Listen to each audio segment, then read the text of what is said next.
Bien-aimés dans le Seigneur, c'est depuis hier que les chrétiens du monde entier, nous pouvons dire, ils sont en fête. En fait, parce que nous sommes en train de commémorer ce temps de la victoire de notre Seigneur, la victoire de Jésus devant les plans sataniques où il a été ressuscité du tombeau. Et donc cela démontre, c'est-à-dire la victoire de Jésus sur les plans du diable est notre victoire. Et donc cette victoire de la résurrection est notre victoire. C'est pour cela que nous sommes dans la joie. Je t'invite, bien-aimé, de prendre place là où tu nous écoutes, de là où tu es, bien-aimé, de te mettre dans le bain, comme le disons souvent. Nous allons commencer ce temps de prière au nom du ressuscité, au nom de notre Seigneur Jésus-Christ. Nous allons une fois de plus louer le Seigneur parce qu'un temps de joie est accompagné de la louange. Là où tu es bien-aimé, tu pourras danser pour la gloire de Dieu. Tu pourras louer telle est ton émotion pour cette victoire que le Seigneur nous a accordée. Qui d'autre pouvons nous louer si ce n'est pas toi? Nous te louons, tu es Dieu. Qui d'autre pouvons nous louer si ce n'est pas toi? Nous t'acclamons, tu es Dieu. Qui d'autre pouvons nous louer si ce n'est pas toi?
T'invite à la prière, nous allons prier. Seigneur, nous te disons merci. Éternel des armées, les mots même nous manquent. Éternel, pour manifester cette joie en ton honneur, de tout ce que, Éternel, que tu fais. Et avec notre Dieu, pour tes œuvres qui sont vivables, pour tes œuvres et avec notre Dieu qui sont palpables. Quel est le Dieu de ce siècle, bien que le Dieu de ce monde, qui est ressuscité comme toi, Jésus, il n'y en a pas. Tu restes unique dans ton genre. Et ce que tu as promis, tu l'as réalisé. À cela, Seigneur, nous te disons merci pour la victoire remise éternelle à tes enfants. Pour la victoire, il y avait notre Dieu à la croix. La victoire, il y avait notre Dieu du ressuscité. Seigneur, nous te disons merci. Qu'est-ce que nous pouvons te dire? Éternel, nous ne pouvons pas passer pieds joints sans te démontrer, sans t'ouvrir nos cœurs. Tu connais combien de fois ton peuple éternel a failli. Mais c'est à toi le pardon éternel. Le pardon est en toi. Viens nous pardonner, viens nous purifier éternel de ton peuple. Par le sang de ton fils Jésus qui a été immolé à la croix. Ce sang de la purification, ce sang de la liberté, ce sang de la protection éternelle. Viens éternel, maintenant purifier ton peuple. Viens avec notre Dieu ce sang à purifier avec notre Dieu tous ceux qui ont reconnu leur tort. C'est ce que tu attends de nous, de délaisser et d'accepter que nous avons péché. Reine, pardonne ton peuple. Et Reine, parle parce que c'est ton temps. Le peuple est disposé à t'écouter. Le peuple est disposé à se mettre à tes pieds pour seul écouter ta parole. Écoutez-toi le roi. Écoutez-toi qui est le plus haut classé. Par ton nom Christ notre Père, nous avons prié. Amen. Amen. Bien-aimés dans le Seigneur, nous devrons le reconnaître. Et donc notre joie aujourd'hui est accompagnée est accompagné de cette victoire. Nous l'avons déjà dédié le début, la victoire des enfants de Dieu. Nous nous accueillons mutuellement tel que le Christ nous a accueillis, tel que le Maître nous a ouvert les portes pour que nous soyons ensemble avec lui à l'écoute de sa parole, une parole vivante.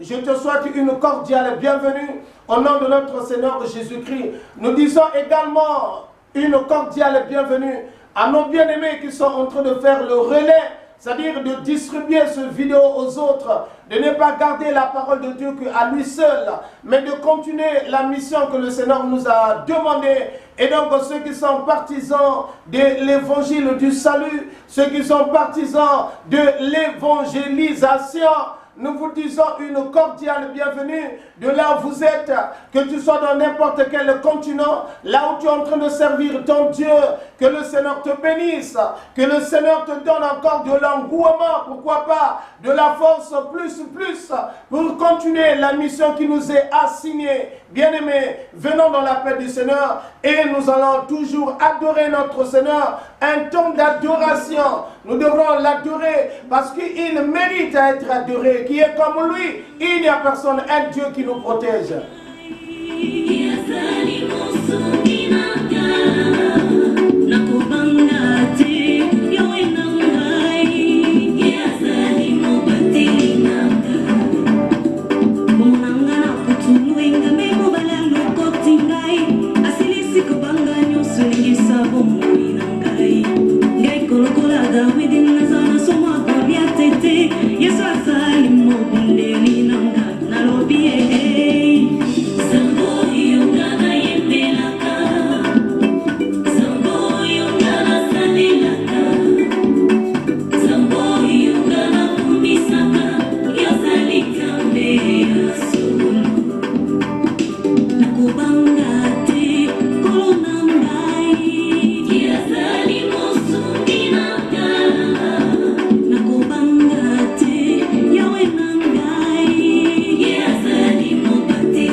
Maintenant à prendre ta Bible.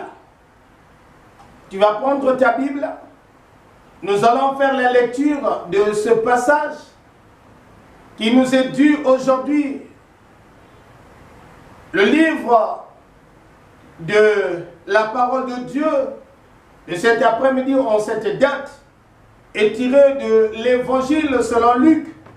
Au chapitre 24, nous allons commencer la lecture du verset 1 jusqu'au verset 8, donc les 8 premiers versets, Luc 24, 1 à 8.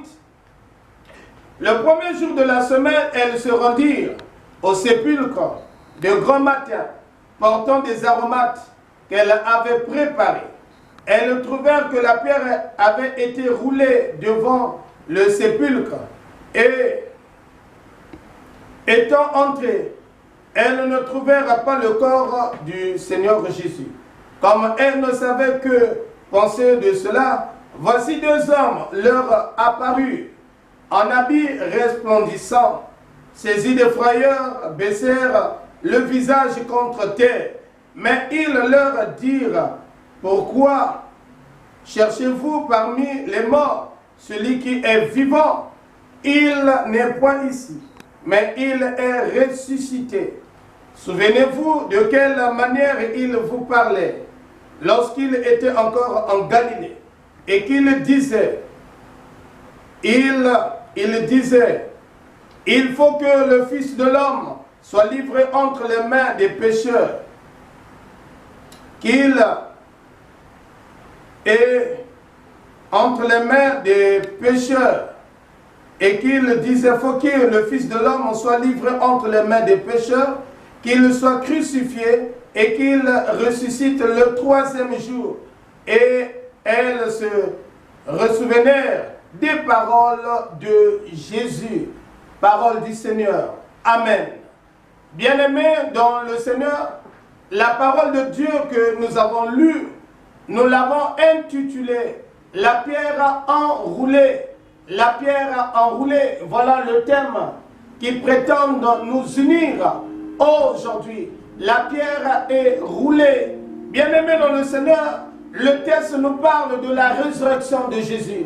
Quand nous regardons le texte, quand nous écoutons, nous faisons la lecture, nous nous rendons compte que le texte nous parle de Jésus qui n'était plus dans le tombeau. Le texte nous parle de celui à qui que les femmes avaient vu, qu'on avait mis dans le tombeau, la manière qu'on l'avait enroulé, la manière qu'on l'avait mis les draps, ou bien qu'on l'avait mis dans le tombeau. Les femmes étaient là, les femmes étaient témoins, parce que dans l'autre texte, on nous dit, les femmes étaient là en train de regarder quand on mettait le Christ dans le tombeau. Et donc le matin, on nous parle le troisième jour, le matin, très tôt le matin, elles avaient l'habitude d'aller embaumer des corps, d'aller embaumer, et donc là, elles partaient pour aller embaumer le corps de Jésus avec des aromates.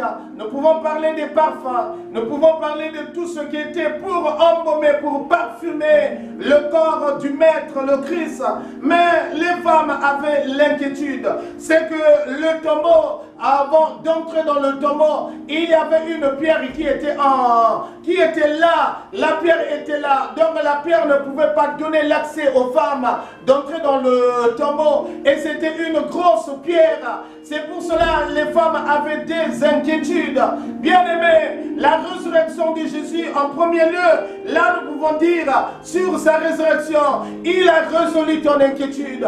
Regarde l'inquiétude des femmes, elles se disaient, elles se demandaient qui pourra nous rouler la pierre. Mais le Christ dans sa résurrection avait déjà tout résolu, et quand elles arrivaient au tombeau, elles voyaient, elles regardent que le tombeau ou bien que la pierre était enroulée. Donc nos inquiétudes, aujourd'hui il y en a nombreux qui sont en train de se poser tant de questions.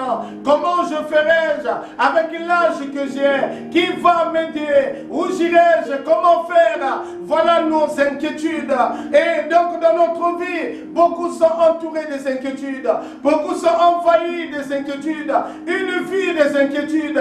Une vie de peur. Une vie qu'on veut aller, qu'on veut accéder. On veut faire du bien. Mais à de temps, on est arrêté. On est coincé. On est bloqué. Parce qu'on se dit, qui va m'aider? Qui va m'aider? Et donc Jésus, dans sa résurrection, a dû préparer déjà cela. A dû donner déjà une réponse à cela. Et donc la pierre était enroulée. Et quand elles arrivent, elles regardent dans le tombeau. Elles regardent dans le sépulcre. Quand elles rentrent, elles regardent dans le sépulcre. On nous dit, le corps du Maître n'était plus dans le tombeau. Oh, alléluia, alléluia. Qu'il soit béni. Le corps du Maître, le corps de Jésus, le corps de Jésus n'était plus dans le tombeau. Et donc eux, les femmes se disaient, mais comment faire, comment ferais-je? Tout comme ça, c'était la question qu'elle se demandait, qu'elle se disait quand le corps n'était plus dans le tombeau. Mais en regardant, elle rencontre deux hommes qu'on nous parle dans le texte, qui étaient des habits resplendis, qui brillaient, les hommes brillaient, les habits brillaient. Et donc les femmes, on nous dit, elles baissaient la tête, mais l'ange, les hommes les disaient, il n'est plus là, il est ressuscité, comme il vous le disait quand il était en Galilée. Il n'est plus dans le tombeau. Il le disait qu'il doit être livré aux mains des brigands, et le troisième jour il sera ressuscité. Voilà comment la parole de Dieu est réelle. Le Seigneur accomplit sa parole. Dit Amen. Il accomplit ce qu'il avait dit. Le Seigneur va accomplir ce qu'il a dit dans ta vie. Ce qu'il avait dit sur ton avenir, il finira à l'accomplir. Et donc les femmes, quand ils écoutaient ce témoignage, ils se sont rendus compte. Oui, le Maître le disait quand elle était en Galilée. Bien-aimé, le Seigneur que nous sommes en train de servir, il n'est plus dans le tombeau. Ne cherche pas le Seigneur dans les fétiches. Allez dans le tombeau, allez le chercher dans le tombeau. C'est pour dire, allez le chercher dans les gens, dans les séjours de mort, ou bien que les lieux des morts, les lieux là où il n'y a plus la vie, Le Seigneur n'est plus là. Jésus n'est plus dans le tombeau, mais il est ressuscité. Jésus, c'est la vie. Il est là où il y a la vie. Jésus donne la vie, parce que lui-même est la vie. Il a démontré combien de fois la mort n'a plus le pouvoir sur lui. La mort n'a pas pu engloutir le corps de Jésus. La mort n'a pas pu sur le maître. Et donc il a démontré que le pouvoir de la mort n'a pas le pouvoir sur lui. Et donc il a piétiné le pouvoir de la mort pour donner la victoire à ses enfants. Et donc la victoire nous appartient. La victoire est à nous. La victoire est à toi qui m'écoutes aujourd'hui. Tu es victorieux au nom de Jésus. Tu es victorieux parce que la victoire est en toi. Et donc nul n'est besoin que nous soyons craintifs. Non, il n'est plus dans le tombeau. Oui, les femmes étaient courageuses. Regarde, les hommes fouillaient ce jour-là. Les pierres et tout autre fouillaient pour aller au tombeau. Mais elles étaient les premières pour aller regarder le maître, d'aller embaumer le corps de Jésus. Regarde quel courage. Mais oui, le Seigneur regarde, le Seigneur nous connaît. Jésus te connaît. Jésus sait combien de fois que tu es dans la frayeur. Jésus connaît combien de fois que tu te poses tant de questions. Jésus connaît tes inquiétudes. Mais aujourd'hui, les inquiétudes sont bannies. Aujourd'hui, je voulais te dire, il n'est plus dans le tombeau. Il a démontré combien de fois que nous devrons tenir fort, que nous devrons tenir jusqu'au bout. Il a démontré combien de fois que oui, il n'y a plus aucune puissance, ni aucun pouvoir dans ce monde qui peut encore engloutir les enfants de Dieu. Il n'y en a plus, bien-aimés. Mais ce que nous avons en nous, c'est la victoire. Et donc le sang de Jésus qui doit couler en nous, le sang de la victoire, le sang de la délivrance. C'est pour cela, bien-aimés, que nous nous disons que nous devons être dans la joie. Si le Christ n'était pas ressuscité, notre témoignage devrait être en vain. Notre message devrait être en vain. Mais le Christ est ressuscité. Il est vivant. C'est pour démontrer la grandeur de notre message. Le message du salut. L'évangile du salut. Pour démontrer combien de fois que notre Seigneur, que ce message est réel. Pour démontrer combien de fois que ce message est un message de la délivrance. Et donc pour ceux qui étaient engloutis quelque part, pour ceux qui étaient des prisonniers quelque part, mais sache-le que sur la résurrection de Christ, tu n'es plus prisonnier ou prisonnière, que ce soit de la poisson, que ce soit des maladies, que ce soit tout ce qu'on était. Il a tout ramené à la croix, et il a englobé cela à la croix pour nous donner la délivrance, pour nous donner la victoire. Et quand il est ressuscité avec des nouvelles choses. Il est ressuscité dans la gloire pour dire que ta vie subira une victoire. Dis Amen aujourd'hui. Aujourd'hui, je voulais te le rassurer. Ta vie est une vie de victoire. Ta vie symbolise la victoire. Ta vie démontre la victoire. Oui, nous combattons déjà en victoire parce que nous sommes dans la victoire. Parce qu'il est ressuscité. Et donc nous sommes dans la victoire. C'est pour cela que la pierre est enroulée. La pierre qui engloutissait ta vie. Tout ce qu'on avait déjà arrêté. La pierre est enroulée. La pierre est enroulée. Tout ce qu'on avait arrêté pour que tu ne mettes pas au monde. Pour que tu n'avances pas. Pour que tu ne travailles pas. Pour que tu sois toujours maladif. Mais la pierre est enroulée. La pierre est enroulée. Et le tombeau est vide. Le maître n'est plus dans le tombeau. Il est ressuscité. Est-ce que le Seigneur puisse bénir sa parole? Est-ce que le Seigneur, par sa gloire, puisse bénir cette méditation? De là où tu es bien-aimé, tu dois être rassurant. Ne sois plus peureuse, ou bien que ne sois plus peureux. Ne le contraire, sois dans la joie, parce que la victoire est à toi. La victoire nous appartient, parce qu'il est sorti du tombeau. Amen.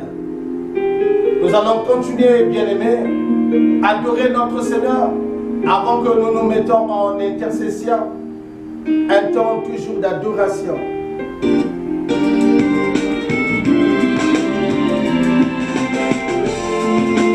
En toi, Seigneur, je vis mon bonheur. En toi, je peux voir l'éclat de ta gloire. En toi, je me repose de mes fardeaux. En toi, je vivrai l'éternité. En toi,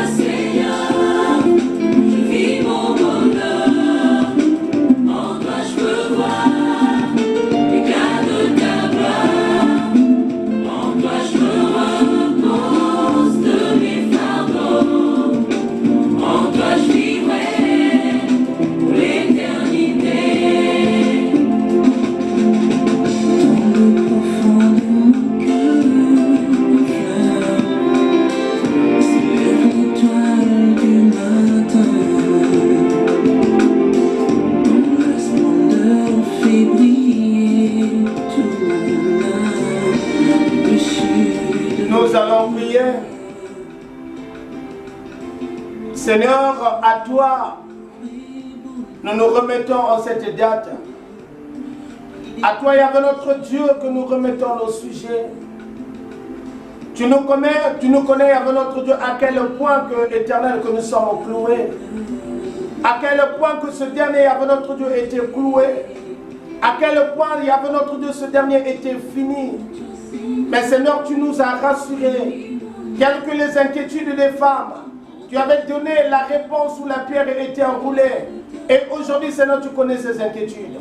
Nous nous agenouillons, Yahvé notre Dieu, à toi, pour dire, Seigneur, dans la foi, nous avons une vive conviction et une foi éternelle que tu vas étendre ta main, éternel, pour délivrer. Tu vas étendre ta main, éternel, pour sauver. Tel que tu es ressuscité, Christ, dans le tombeau. Tel que Yahvé notre Dieu, Christ, où le tombeau ne pouvait pas te retenir.